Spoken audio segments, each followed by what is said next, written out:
Bismillahirrahmanirrahim. Assalamualaikum warahmatullahi wabarakatuh. Pada kesempatan kali ini, Ibu ingin menjelaskan materi mengenai pengurangan di mana puluhan dan satuannya itu bernilai 0.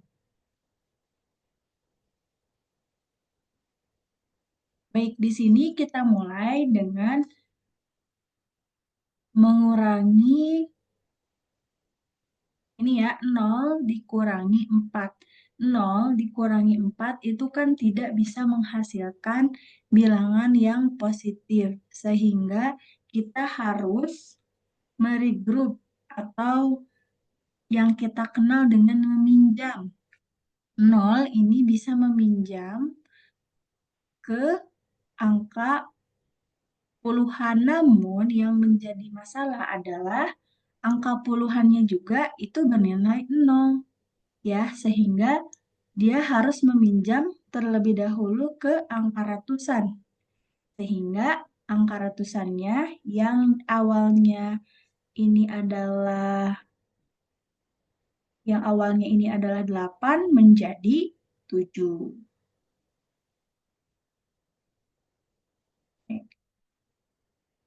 Nah, selain itu tadi ini ya, pinjam berarti ini menjadi 10. Nah, di sini 10 ya, angka yang ini yaitu yang belakang ini mengikuti angka yang awalnya. Apabila di sini 0, berarti di sini 0. Apabila di sini 1, berarti ini 1, berarti 11 gitu. Apabila di sini 2, berarti di sini 12. Apabila di sini 8, berarti di sini 18. Nah, itu ini 10 dikurangi 4, itu hasilnya adalah 6. Nah, kemudian berarti ini tuh menjadi 9.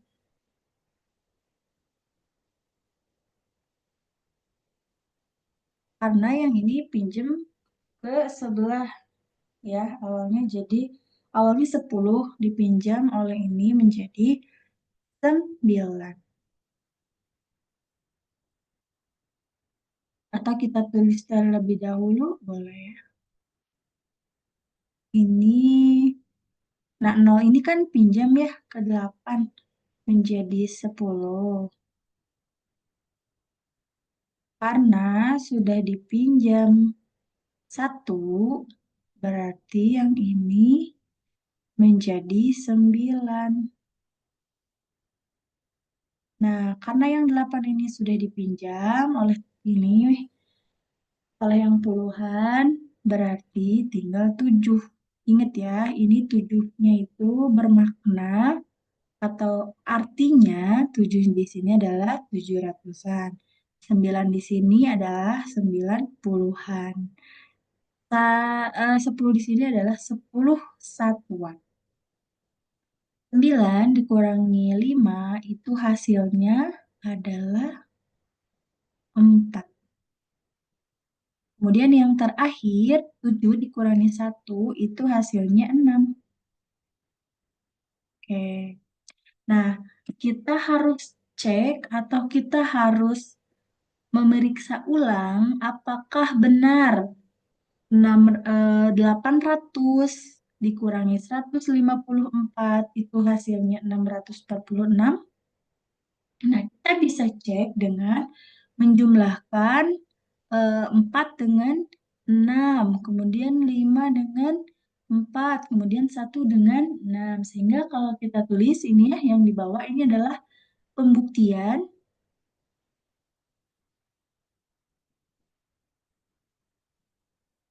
Nah, ini adalah pembuktiannya. Kita coba 6 ditambah 4 itu hasilnya 10.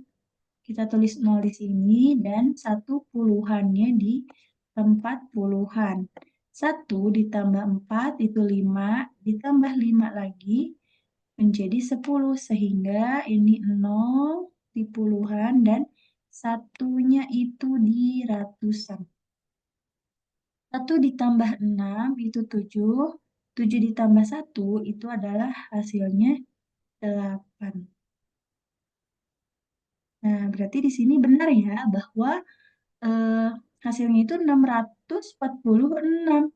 Kenapa? Karena ketika kita dibalikan gitu ya, dijumlah dengan 154, itu hasilnya adalah 800, berarti ini benar. Nah, nanti anak-anak, apabila anak-anak ragu, karena pengurangan ini kan lebih relatif lebih sulit ya dibanding dengan penjumlahan, sehingga kalian harus memastikan kembali apakah benar ataukah salah, terutama di meminjam, karena terkadang kebanyakan itu yang 8 ini tidak terkurangi satu gitu, padahal sudah dipinjam ya, jadi kita harus cek lagi ketika misalkan ditambahin kembali dengan tadi yang dikurang, tuh hasilnya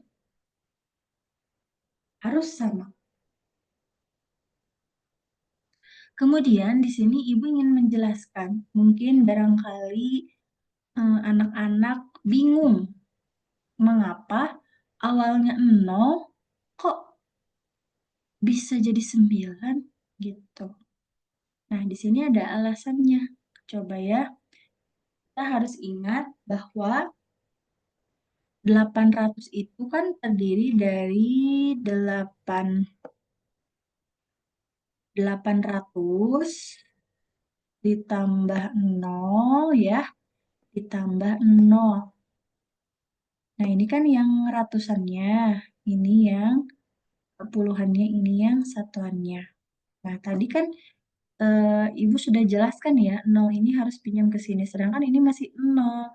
Nah, sehingga kita harus meminjamnya ke depan. Berapa yang kita pinjam? Yaitu 100. Nah, berarti ini kita sudah pinjam 100, berarti ini sisanya adalah 700. Nah, kemudian ini tadi kita pinjam 100 untuk di sini ya. Nah, sekarang pertanyaannya, apakah yang 0 ini sudah bisa pinjam ke depan?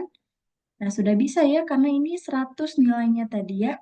Nah, ini nilainya 100, berarti 100 sudah bisa dipinjam 10. Ini menjadi 90. Nah, yang satuannya jadi 10. Nah, nah anak-anak kita ingat kembali kita harus merubah ini semua ke tempat menjadi nilai tempat ya. Anak-anak kita sudah belajar nilai tempat. 700 ini ketika kita tempatkan di ratusan, maka kita boleh menuliskan dengan 7, angka 7 saja. Mengapa? Karena ini kan barisannya di ratusan. Ini maknanya bukan 7 satuan, bukan 1, 2, 3, 4, 5, 6, 7 saja gitu, tapi 7 ratusan. 90 ini ketika kita simpan di puluhan itu menjadi simbol atau angka 9. Cukup ditulis 9. Artinya 90 ya. Ini tadi kita coret ya. Nah, kemudian yang ini kita tulis saja 10. Mengapa kita tulis 10? Karena ya satuannya ada 10. Begitu. Jadi tidak ditulisnya 1 ya anak-anak. Karena kalau kita tulisnya 1 ya berarti satunya ada 1 dong. Padahal kita kan tadi pinjamnya 10 ya. 10 dikurangi 4 tadi 6 ya. Tadi ini sama ya caranya dengan yang ini. 9 dikurangi 5 itu hasilnya 4. Dan 7 dikurangi 1 hasilnya adalah 6. Nah anak-anak ini hanya alasan saja. Hanya asal-usul saja, hanya perhitungan, alasan mengapa 0 kok bisa berubah ya jadi 9. Begitu. Tetapi yang kalian pakai atau yang kalian gunakan caranya cukup yang ini saja, Nak. Ya, ini hanya penjelasan alasan mengapa nolnya ini berubah menjadi 9. Terima kasih atas perhatiannya. Tetap semangat untuk belajar dan perbanyak latihan. Assalamualaikum warahmatullahi wabarakatuh.